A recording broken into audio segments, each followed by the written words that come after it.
In the interest of time, I'm going to call an audible. I'm going to tell you a slightly different story than I had planned because the last guy was A, very good, and B, talked about his kids. So I don't want to do that again. I'll tell you a quick story. The first thing I'll tell you is, does it feel like, if anybody's been doing this a while, whatever this is, that things are different, changed, weird? Technology is moving fast. People's perceptions are different.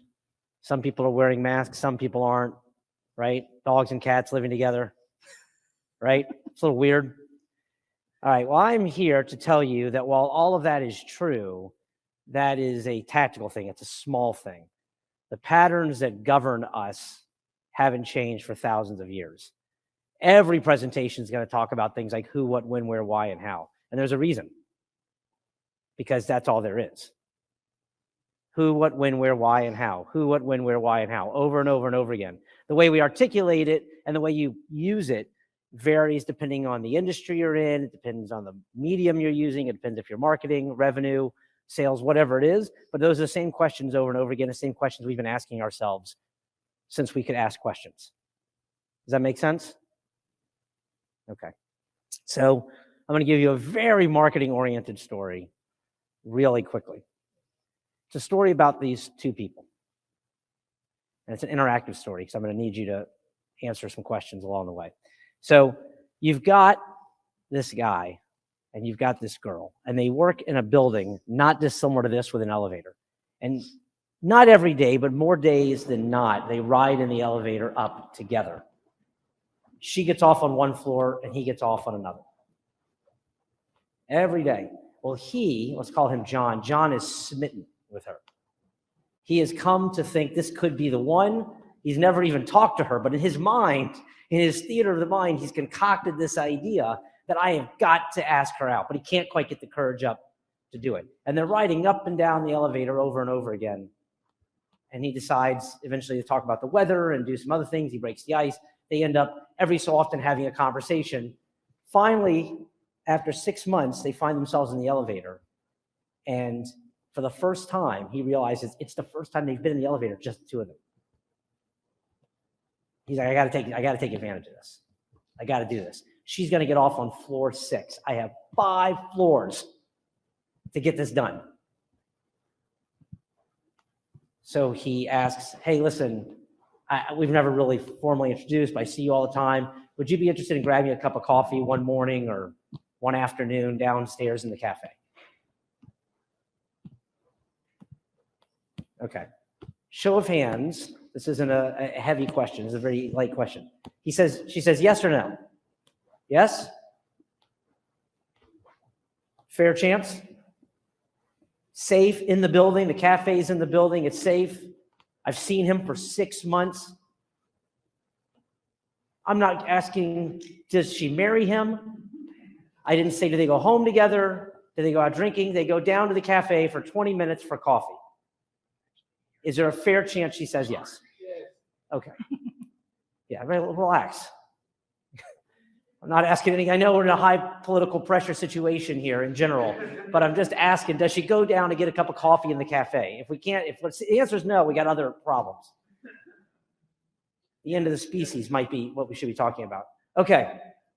Now let's say, same conversation. He's never seen her before, but instead of in the elevator, it's in the bar across the street.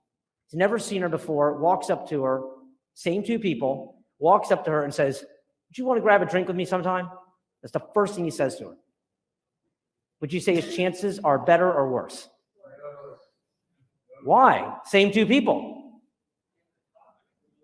The context is there. What happened in the elevator over all that time? What was that? Yeah, it's interesting. You build trust, but they didn't really talk about anything but the weather. She's familiar with seeing him stuff in close proximity, so she sees him every day, right there. Yes. So in other words, You just need to use the mic so people on the camera can hear it when they speak in the audience. okay.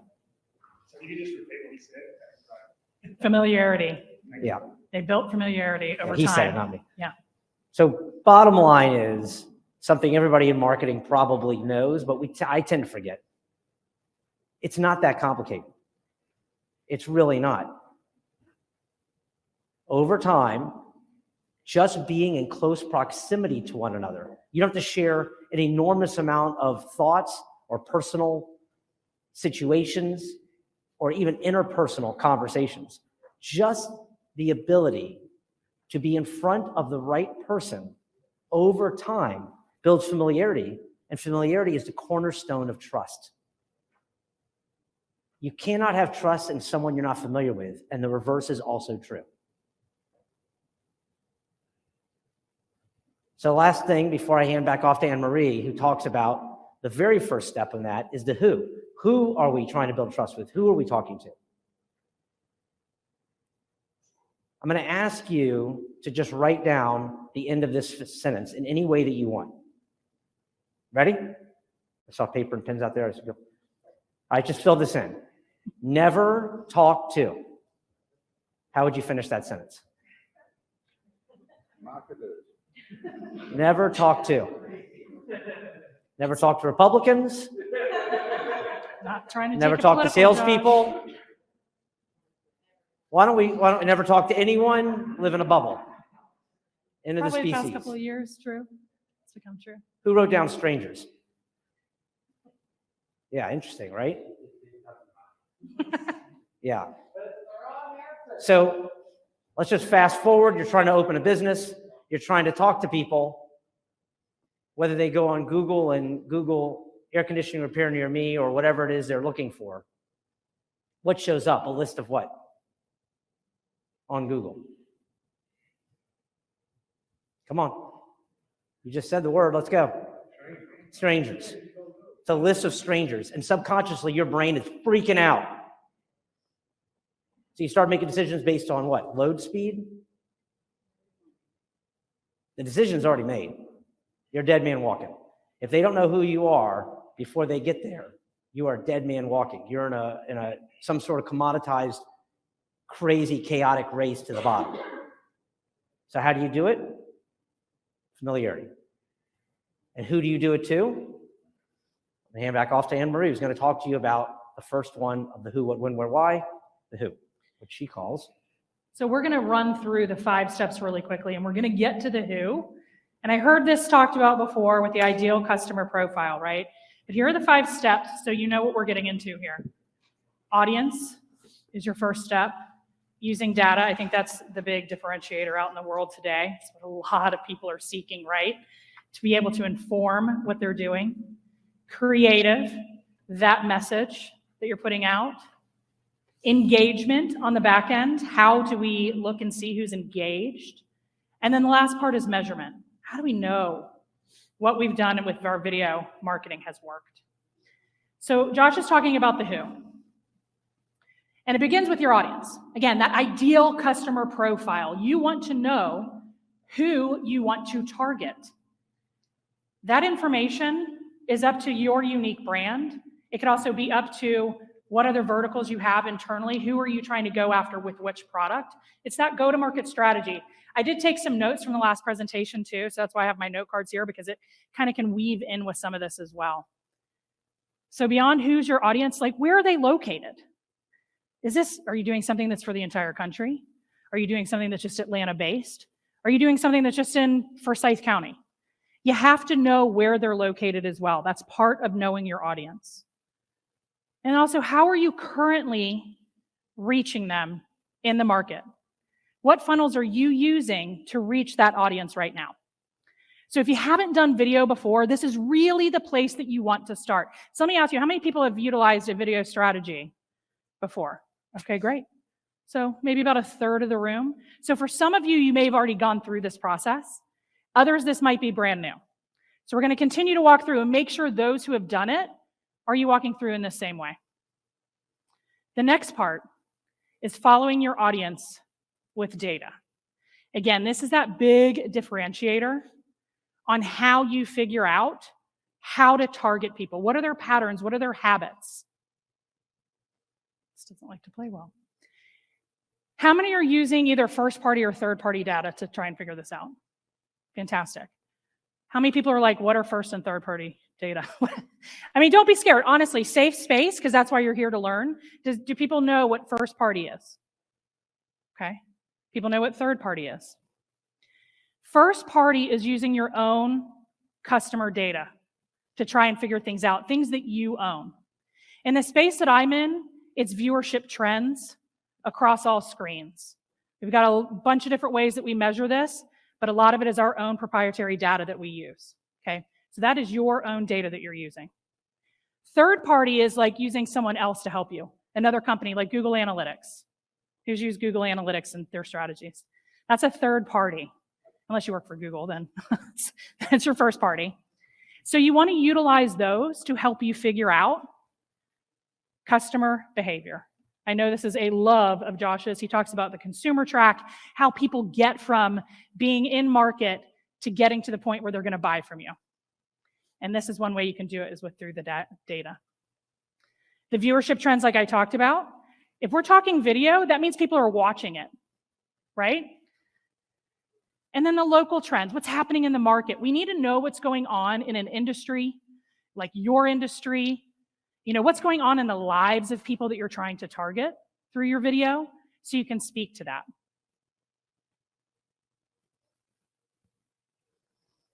This is really fast. Come on, guy. There we go. So I want to know how many people have streamed some kind of video content in the past couple of days. I mean, I'm expecting the whole room to raise their hands. I mean, it could be, you know, like a television show, a movie. It could be a news clip on your phone, any of that. And this is why this is important, because your video strategy can be a part of streaming across screens. You get engaged audience and things like that. But the question that I have for you is, how many of you would be surprised to know that streaming is mostly done on the big screen? 78%. And I think I heard someone was talking about, you want a message that's going to be sticky in your brain, right? There you go. When you have something on a big screen, it's very sticky. And listen, in my world, what I do, we also do traditional television. I know this is digital marketing conference, but we have connected TVs now. So that is digital, that's the internet. So we do have a lot of time that's still spent with the traditional TV as well. I would be remiss not to say that, because if you are doing a video strategy, it can be across screens through a digital way, or it could actually be through traditional TV. But I think the most important part, if you're going to do a video campaign, is, again, informed by knowing who your audience is, using the data to figure out what are the industry trends, how can I speak to them, and then crafting the message that's going to resonate with them. Does that make sense? Have you ever seen an ad and go, why is this on? Why am I even seeing this? It has nothing to do with me. And what a weird message that was. I think we can all agree we've probably seen that. But then we've seen things like, how did they know that I was thinking this? And they feel like they're inside of your brain. So that comes down to the message that's being put out there while targeting the audience using that data. All of these things working together. So creative is such an important part of this.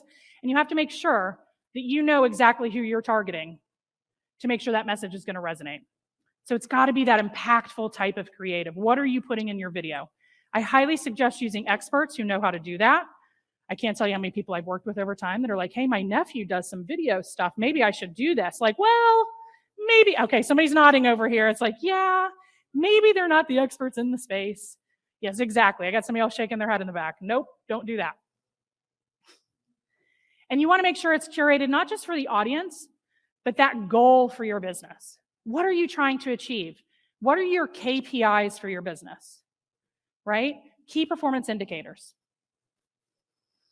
And if you do those things, you have the right creative, work with an expert, you will be remembered 75% more likely remember the brand, 155% more likely to put people into your purchase funnel. I think that's like the money part of this, because if you're doing a great video, you're putting it into those streaming things people are engaging with across all screens, and you're really resonating to that audience using that data with that creative message, that's where you're trying to get, right? We're not in here to not make money for the most part. Even nonprofit is still trying to raise money. That's the point we're trying to get to. So that purchase funnel, and yes, I know the funnel was what from the 2000s is what we just heard. It's still an important part of what we do. plus a 50% greater recall for the actual message. So this is actually one of Josh's clients.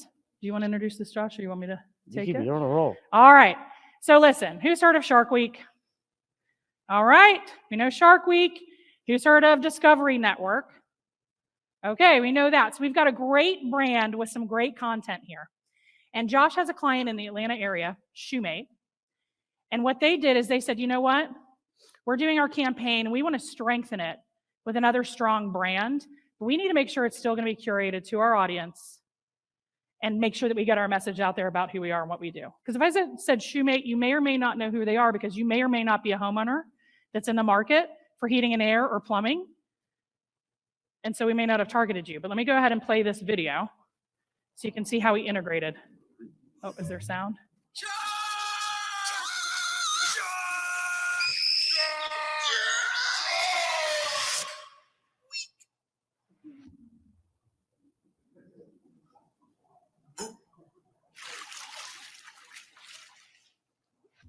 Brought to you locally by the plumbing experts at Shoemate. No matter what's stuck, big or small, Shoemate can take care of them all. Call 678 Shoemate. So what I love about this is like that is part of the strategy that he used in video. That cartoon is part of the Shoemate brand. And we brought it in and strengthened it with another brand with Discovery and that content of Shark Week to make it memorable and to say like, so it sticks in your brain, right? It was a cute commercial. People look at that. That's not something they're like, oh, this is going to look away from it like vanilla. By the way, I don't know why vanilla gets such a bad rap. Like I love vanilla ice cream, but I don't know why people always say vanilla is bad. I like it. But making sure that people are going to remember this, right? It's the recall. So somebody else likes vanilla? Are you like pointing? Oh, okay. Do you want to add anything else about Shoemate there, Josh?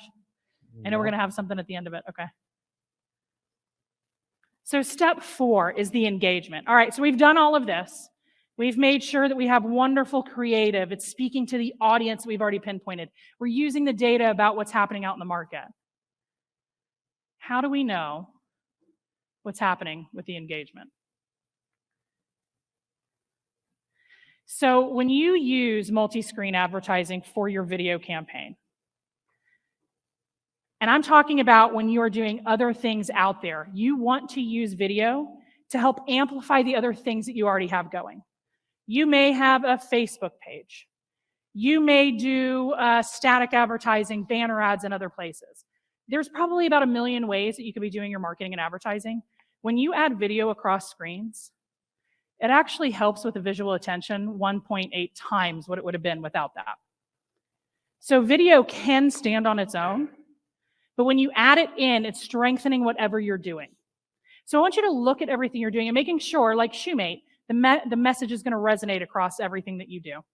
I can't tell you how many people we come across that there's inconsistencies in their marketing. Definitely want to make sure those messages look similar. So even though that was a Shark Week ad that Shoemate was sponsoring, he made sure to have that visual on the end that matched everything else that they do. You'll see that same thing on a billboard, same cartoon, all of it. You want to make sure because that visual attention goes up 1.8 times, which creates awareness for the brand. And isn't that what we want to do? I'm loving this. There we go. You also get 125% better recall when you do it and an 18% lift in purchase intent. So again, having all of your marketing working together, when you put video in there across screens, this is what can happen for you. So this is, I will say a little bit of a sales pitch, not necessarily for my company, but for anybody that you're going to work with, because video is so strong. I want you to think about this. What's the best banner ad you've ever seen in your life? Just think about it. You don't have to say it. It's like, oh, wow, that was an amazing banner ad that I saw. Thank you. There are none. That's what I heard. Nothing that really sticks, right? Now think about an ad, and it can be 10, 20 years ago that you saw it was a video ad while you're watching a show, favorite ad, something that resonates with you. And listen, I could say mine, it'll date me, but I know everybody in here probably has something they remember from their childhood. Okay, I'll say like, where's the beef from Wendy's? Was something when I was growing up and I'm little. And anytime I hear that, I know that that was the Wendy's brand. That's how powerful that recall can be when you're using video. Again, it's the sight, the sound, the motion, and really even more importantly, the emotion.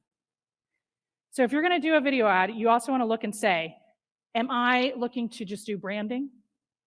Am I looking to do a call to action? You know, that's where you're kind of pushing a sale, saying, let me drive you to do something. The most powerful ads, though, in creative, to help you get the brand recall, to help you get to that purchase intent, are going to be hybrid ads between the two. But that's okay. If you're doing branding alone, that's still great. You might be building that brand up. But again, just remember, be doing the similar thing across all of your channels that you're doing marketing. But video is that thing that makes it sticky in your brain. That's why we remember things from when we were younger. So then how do you measure? We call it attribution. Anybody, if people familiar with the word attribution? Okay. Yes, it's like a big word now. So it's just out there for all of marketing. How do you do that? And in video, it's been hard over time. You know, we used to do things and we didn't know if people were engaging. But I would highly suggest getting a partner that can help you with attribution towards your KPIs and those business goals that you're trying to achieve. So we actually took something where we had a travel and tourism client, and we did a video campaign across screens. We added some sports in there, some Olympics content. And listen, this is not going to be for everyone, right? Because this was directed towards their KPIs, their budget, but they were within 40,000 hours of streaming content. They got over 400,000 hotel searches out of that. And the hotel bookings were over 41,000 as well. So we're kind of bringing back like what was important to them was they wanted awareness for their area. This was like a conventioner and visitors tourism bureau. They wanted to bring people to their beaches. And by doing this campaign, we were able to drive that. And I know for Shoemate, we actually have a nice story about that as well. And I'm going to challenge all of you in a minute to take a guess on something, and you can go to our table and win a prize at the end. But this is what it's all about. If you're doing video and you're being sticky with your message, you're crafting that message towards that audience using that data, and find a good partner who can do that for you. Find a good, if you don't have an advertising agency, there's some in the room. Get them to help you do this because it's going to uplift everything you do, and it's going to be sticky for people, and they're going to remember your brand. They're going to recall your message, and that purchase intent's going to go up. And the purchase intent can be, you know, a donation for a nonprofit. Like I said, I worked in that nonprofit space, so. And they put in the estimated economic impact in there. I mean, that was their number, really, not ours. So I'm not going to necessarily promise the $30 million in economic impact, but that's what they thought it brought to them. So they saw the value in doing this. So if you're going to bring your video full circle, I just want to say this. When you're talking about your audience, remember you got to bring in the data. You're going to talk about your creative, and you're going to use that information to put into your creative. You're going to look and see what engagement you get, and then you're going to measure it. And when you do that, all of those things inform each other, and you can learn from that full circle. And then you take that measurement information, you use it to help you further hone your target, that ideal customer profile, and you continue around that circle, and you just get better and better at it all the time. And it can help with your other marketing as well. So I'm going to leave you with this video, and then I'm going to ask you the question. So you can go by our booth later and see. If you get the right answer, we got a little prize for you. Or maybe we'll even give a prize even if it's not the right answer, if you just bring one by, if you're close. Just watch the videos and see how they make you feel.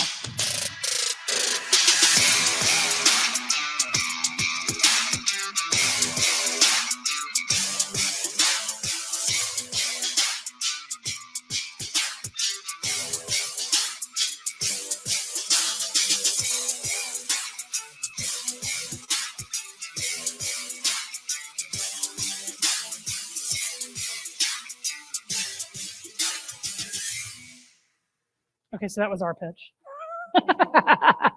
There were some commercials in there too. The video can elicit that emotion for people, and that is really what's going to help it stick. So hopefully this helped you with informing your video marketing campaigns, your video strategy.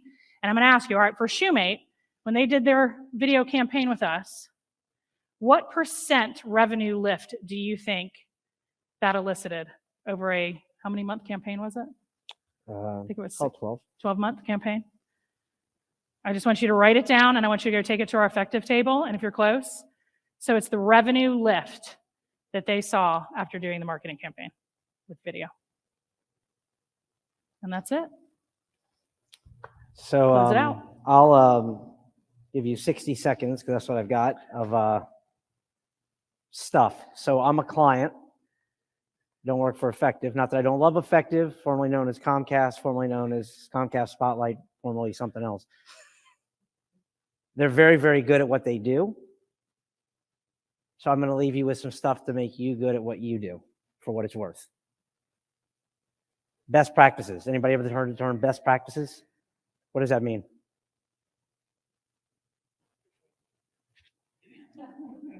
What was that? Come on, We need the mic over there. hit it. There you go. It's a big box. This one doesn't work. All right. The things you should be doing if you are an expert.